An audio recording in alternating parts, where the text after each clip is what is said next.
Greetings everyone. Okay, so this video today that I have for you is 20 types and traits of men that I don't date. Okay? So, you can grab some tea or some popcorn or your favorite, hopefully vegan snack, and I'm gonna go into it. Okay? Okay. So, number one. First trait of men that I don't date or will not deal with is dirty fingernails. I can't do it. Okay, personally, it's like fingernails I feel like are kind of like indicative of someone's like overall like hygiene, like personal hygiene with like cleanliness and stuff like that. So like if he doesn't clean his fingernails or keep them at a certain length, like I'm not against cisgender men like painting their fingernails. By the way, I actually think it's kind of like a testament to like rebuking like normative standards of masculinity. So but just have them be manicured, okay? Like they need to at least look like you take care of them. Okay? So I'm not like we're liberationists over here, so like I am anyway. I'm not gonna speak for anybody else. I've known straight men who do paint their nails black or some other color. Like, I don't, just make sure that they're manicured. Okay. That's, that's more what I care about. Point number 2, teeth. Kind of similar thing, right? They don't necessarily have to be like perfectly straight, but decent teeth. They go to the dentist. They otherwise take care of their health. Point number 3, pants hanging off their ass, okay? Because, sir, why? It's like, if you could just pull up your pants, then why not just pull up your pants? Like, I'm just kind of like, I know, like, especially a lot of, like, guys who grew, or like in, like, more urban environments, right? Especially Blackistan. Right? If you know, they do the pants hanging off their ass. I can't do it. It's just not my style. That doesn't go with my style, so I can't do it, okay? If you like that for you, I'm not judging, but that's, if you want to roll with the pretty girl, you gotta look the part, okay? At least dress the part. Because if you don't look the part, you gotta have money. But but that's the thing. Okay. Point number 4. So different people feel differently about this. If you live in a like major city, a lot of, especially black men here wear do-rags. It's not my personal style, and I'm not saying necessarily like it's necessarily bad like inside. I just don't like, unless this dude is like super like progressive and like an ally to women and femmes, like I'm proud. I don't, do-rags are no for me. So no, I don't think there's any really men at this point. There's been a couple who watch this channel like regularly, obviously. So, but no do-rags for me. Okay. So, point number 5.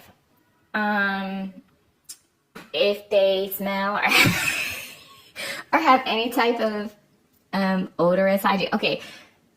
So, and the reason why I bring this up is because, like, so for example, I ride the train, right?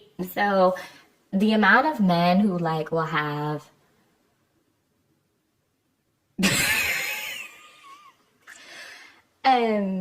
like blatant like body odor, and it's like on the train, and sometimes it's like they're like, because it's like they expect us to be clean and like look right, and it's like right, but it's like, so really. Okay, point number 6. This is gonna make this tends to make them mad, but men who are working class. Again, I don't make a lot of money right now as of myself, but as a woman who is leveled up and spent like, honestly, like the past 10 years of my life getting to the point where I am now physically and leveling up and also like pursuing my degree and pursuing grad school.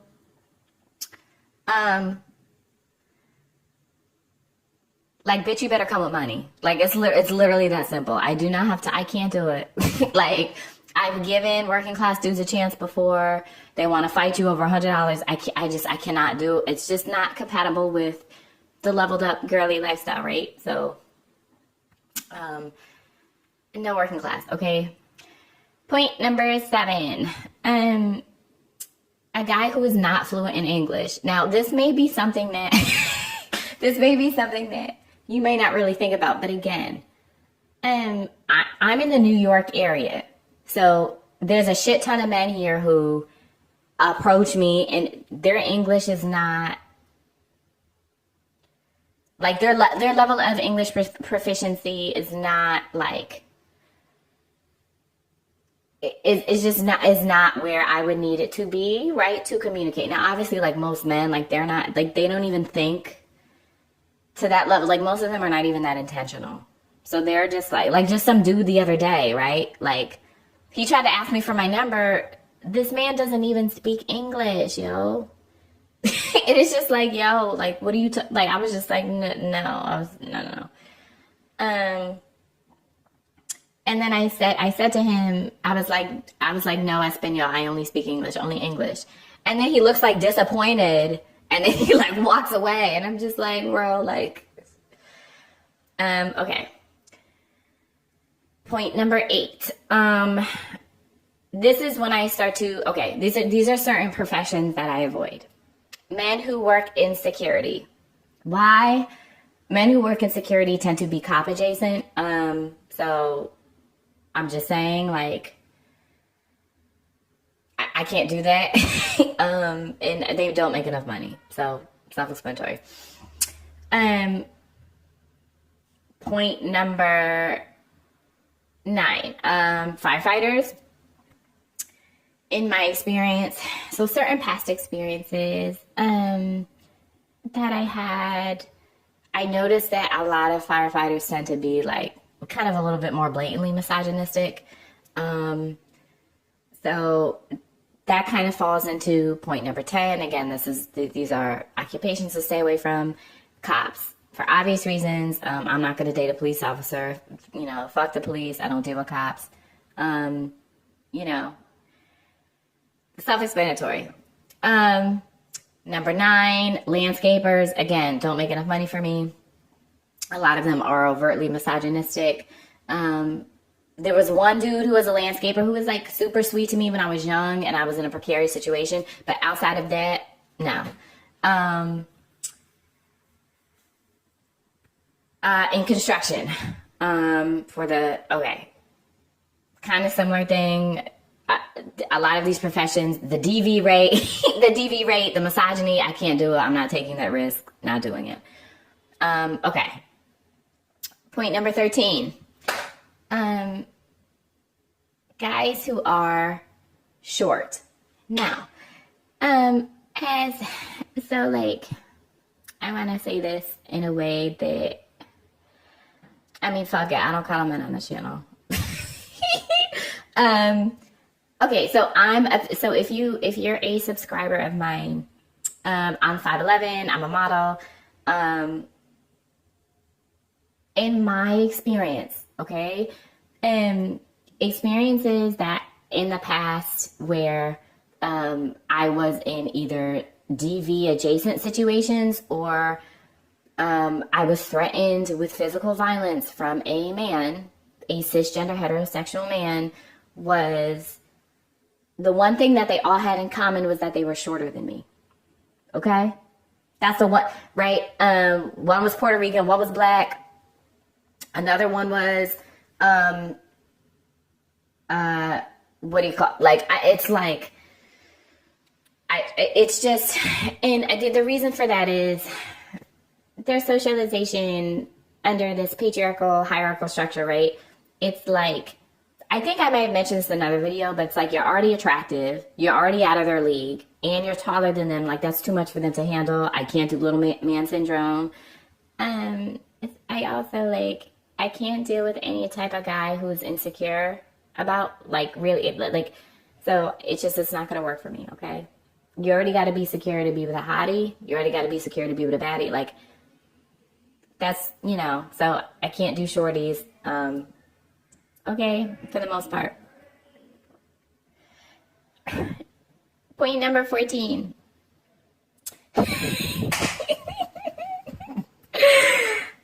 Guys who have been to prison, okay, or jail, or have had like a long stint in prison or jail, okay? I just, okay, like, I'm a leveled up girly. I can't do it, all right? Make smart choices, please. And when I say prison or jail, I don't mean like somebody who's like falsely accused or something like that. Or like maybe he did something stupid as a teenager, okay? But he's like a good upset. That's different, okay? There can be exceptions to every rule, but I'm just saying by and large, though. No, ma'am. So, point number 15. I don't date baby daddies, okay? It just, a lot of them, and that's another thing too, because like I'm approaching 30. So a lot of guys who talk to me, especially if they're black or MLS men, right? Like a lot of them, especially like if they're over the age of 34, a lot of them have had at least one kid by that age. So it's kind of like, or if when you do date, you tend to date men who are older than you. A lot of them, you know, at that point have at least one baby mama. I'm just like, you know, a date is one thing, but take serious? Probably not, okay? I'll take his money, but I'm not going to take him serious, most likely, okay? Especially, it just...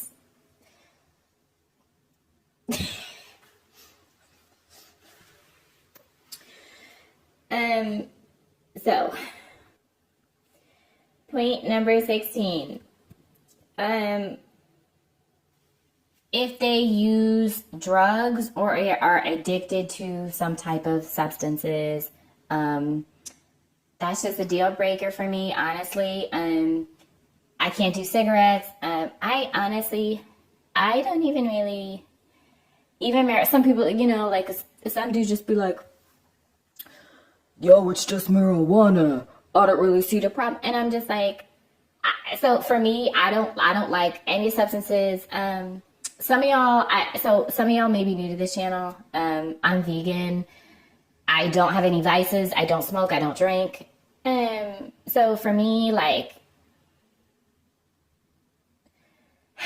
substances that's not something that, in terms of like a partner, I prefer to be with somebody who didn't like engage in substances regularly. Okay. And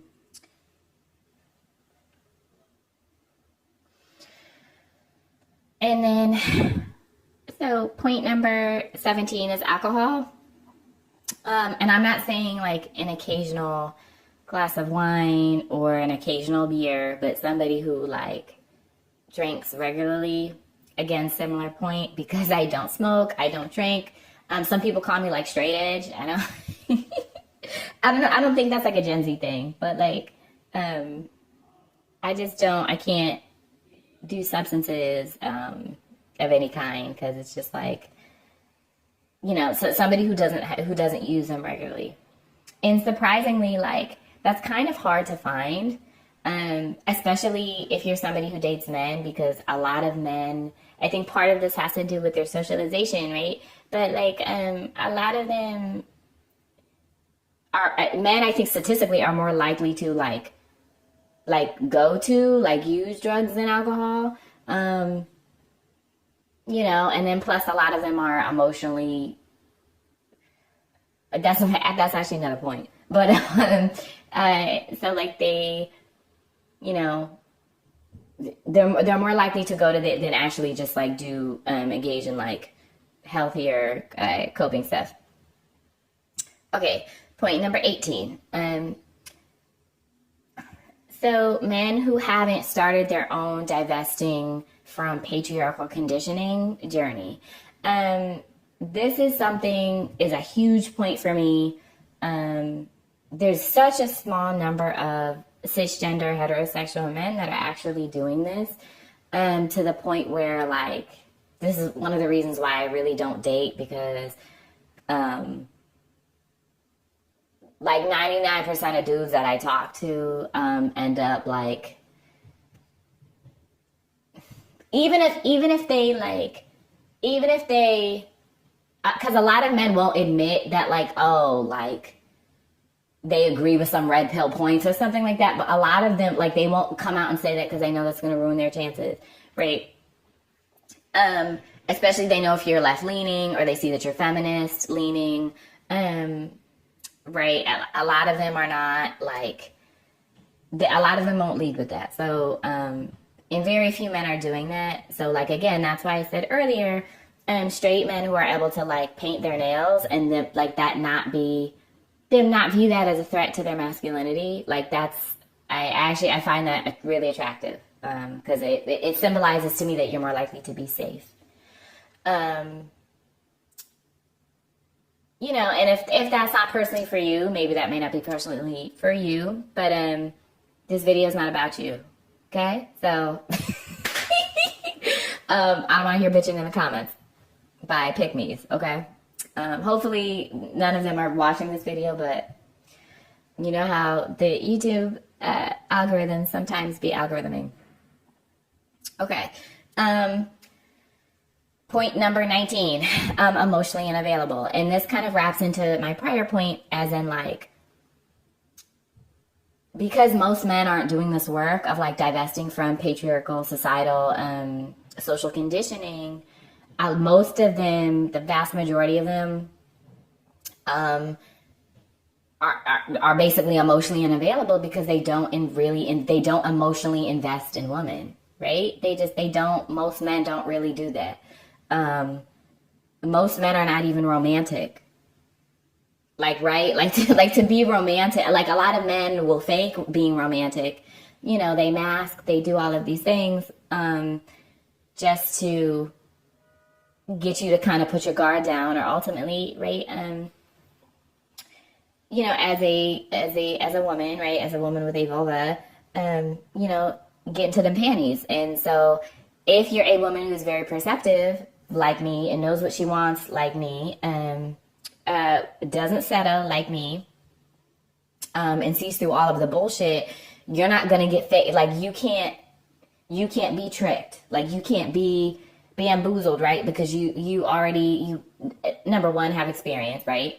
And number two, coupled just with your ability to, like, read people's energy and stuff. So there's also that. And, like, just like, so many men just, like, don't want to be vulnerable emotionally, and it's just like you're never gonna get that from me, right? Unless he's giving me money, because that way I know he's investing for real, right? Because that's another thing too. Men follow what they invest in financially. So if a guy is claiming to, and this is not an advice video, so I don't want to go there, but, like, just on a side note, if a guy claims to like you but doesn't give you money, it's fake. It's not real. Okay? If he really liked you, he would be trying to impress you and giving you the things that you require. Okay? It's that simple. So that brings us to our final point. Men who are conservative, okay? Politically conservative, socially conservative, not going to work. You would be surprised, and this would kind of be obvious, like, but you'd be surprised, especially if you're somebody who uses dating apps, which is one of the reasons why I don't recommend them, who basically do what they call, like, woke fishing, where they try to, basically where they try to seem less conservative or seem to be more liberal than they actually are, or hold more progressive ideals than they actually do. So because of that, right, you know, so with that being said, you know, stay smart, stay safe, and protect yourself. You know, and just protect yourself and love yourself. And I'll see y'all next time. Okay, toodles.